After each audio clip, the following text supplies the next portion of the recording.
मेरा चैलेंज है, CCTV footage counting centre का मैं 100 ऐसे देता हूं आपको एसी, इलेक्शन कमीशन 10 रिलीज कर दे।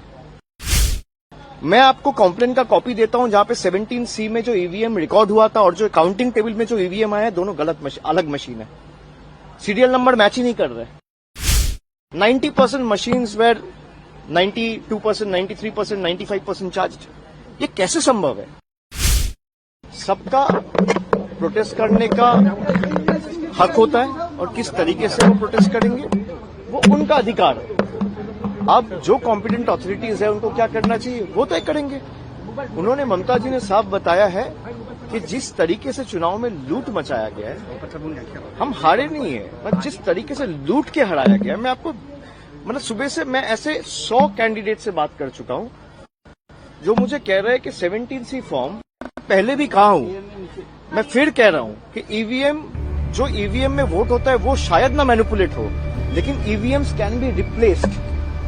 तो बहुत जगह से हमारे पास फीडबैक आया है और ये रिटर्निंग ऑफिसर को काउंटिंग वाले दिन पे जमा भी दिया गया है कि जिस ईवीएम पे वोट हुआ है जब उसको काउंटिंग टेबल पे मैच कर रहा है तो सीरियल नंबर 17C के साथ मैच ही नहीं कर रहा। ऐसे 10 ईवीएम कल्याणी से आया है, मेमरी से आया है और इनका सारा चिट्ठी जमा हुआ है।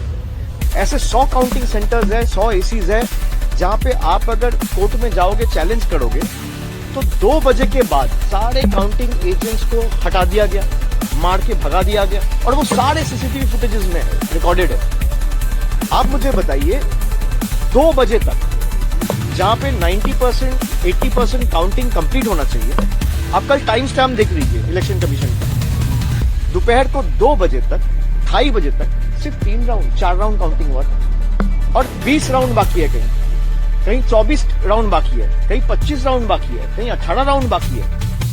मतलब 10%, 15% आपने काउंटिंग करके वो लीड दिखा दिया और माहौल ऐसा बना दिया मीडिया के सहायता से कि ये दिखाने के लिए कि बीजेपी जीत चुकी है। और जोर जबरदस्ती, वहां पे कोई स्टेट का आदमी था नहीं।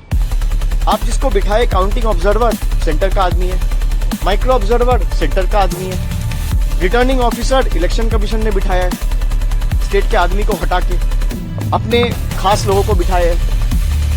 अच्छा, जो गार्ड कर रहे हैं दे आर पैरामिलिट्री फोर्सेस। तो सारे सेंटर के लोग, स्टेट का कोई है ही नहीं। मतलब पूर्व मेदिनीपुर में मैं आपको बता रहा हूं कि सुप्रीम कोर्ट का जो ऑर्डर था कि randomization rule should be implemented in letter and spirit, जहां पे स्टेट और सेंटर का एम्प्लॉय दोनों होना चाहिए, वहां पे खाली सेंटर के एम्प्लॉयज थे। ऐसे कई काउंटिंग सेंटर्स है। तो जिस तरीके से लूट मचाया गया है, जोर जबरदस्ती, आपने पहले भाई तृणमूल और बीजेपी का वोट का फर्क क्या है? 32 लाख, 30 लाख को तो आपने पहले ही वोटर लिस्ट निकाल दिया, 7 लाख नए वोटर्स ऐड किए, 10-15 लाख आपने काउंटिंग में मैनिपुलेशन किए। अगर भाई जनता के राय के ऊपर आपको भरोसा है तो आप सबको रखिए काउंटिंग सेंटर में, सबको वोट करने का ताकत दीजिए। आपको दिक्कत क्या है? पीएम ने तो कहा ये बंगाल का जनादेश है, तो क्या ये बंगाल का जनादेश आप नहीं मान रहे हैं? नहीं, अगर जनादेश है तो भाई आपने देखा ना, काउंटिंग सेंटर से तृणमूल के लोगों को भगाया गया मार के।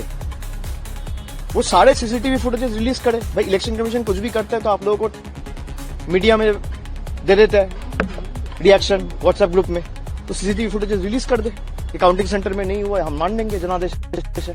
मेरा चैलेंज है, सीसीटीवी फुटेज काउंटिंग सेंटर का मैं 100 ऐसे देता हूं आपको एसी, इलेक्शन कमीशन 10 रिलीज कर दे। काउंटिंग सेंटर का पूरा दिन का सीसीटीवी फुटेज, खास करके 12 बजे के बाद से 6 बजे तक का, 6 घंटा का रिलीज कर दे। मैं आपको कंप्लेंट का कॉपी देता हूं जहां पे 17C में जो ईवीएम रिकॉर्ड हुआ था और जो काउंटिंग टेबल में जो ईवीएम आया है दोनों अलग मशीन है, सीरियल नंबर मैच ही नहीं कर रहे। मैं देता हूं आपको, चिट्ठी भेजता हूं मीडिया ग्रुप में अभी।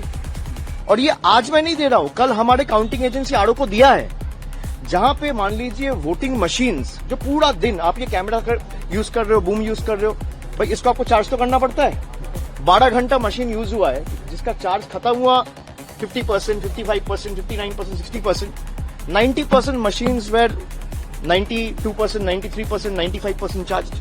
ये कैसे संभव है?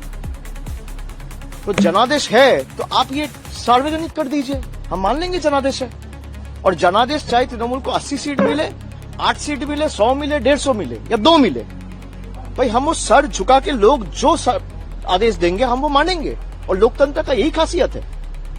लेकिन जिस तरीके से आपने माहौल बना के लोगों को वोटर लिस्ट से बाहर करके जोर जबरदस्ती कभी ईडी, कभी सीबीआई, कभी एनआईए से जिनको नोटिस दिया, और ऐसे भी लोग हैं जो काउंटिंग एजेंट्स थे कल, उनको भी नोटिस गया ताकि वो काउंटिंग में नहीं जा पाए। खाली आप चुनाव आयोग को बोलो कि भाई मैं 100 नाम देता हूं, आप 12 से लेकर 6 बजे तक का सीसीटीवी फुटेज रिलीज कर दो। सीसीटीवी तो था ही, मैं गलत प्रूव हो जाऊंगा, आपके सामने आके माफी मांग लूंगा। तो ठीक है, इसमें पार्टी में चर्चा होगी, और आने वाला दिन में जो भी होगा एक फैक्ट फाइंडिंग कमेटी हम लोग बनाए।